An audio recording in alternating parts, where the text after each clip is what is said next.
आमदार महेंद्र थोरवेंचं संभाजी महाराजांबद्दल वादग्रस्त विधान।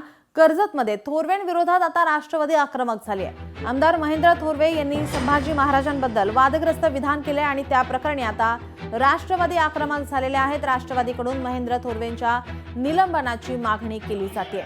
औरंगजेबाने संभाजी महाराजांबद्दल कृत्य केलं ते युवकांना स्फूर्ती देणारं आहे असं वादग्रस्त वक्तव्य थोरवेंनी केलं होतं आणि या वक्तव्याचा तीव्र निषेध करण्यात येतोय।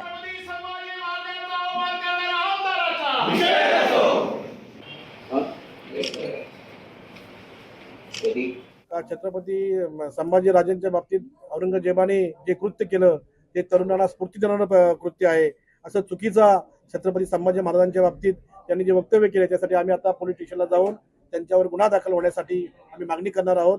आणि जो चुकीचा इतिहास ते सांगतात त्यांनी चांगला इतिहास वाचावा आणि मगच लोकांसमोर इतिहास मांडावा असं मी या ठिकाणी आपल्या माध्यमातून सांगेन। तर आम्ही आता प्रांत साहेबांना पत्र देऊन ती आमची त्यांना निलंबन करा, त्यांच्यावर गुन्हा दाखल करा आणि तुमच्या अधिवेशनामध्ये त्यांच्यावर त्यांचा विलंबनाचा प्रस्ताव ठेवा आणि त्यांनाही निलंबित करा अशी आमची मागणी नेहमीच राहील, यापुढेही राहील।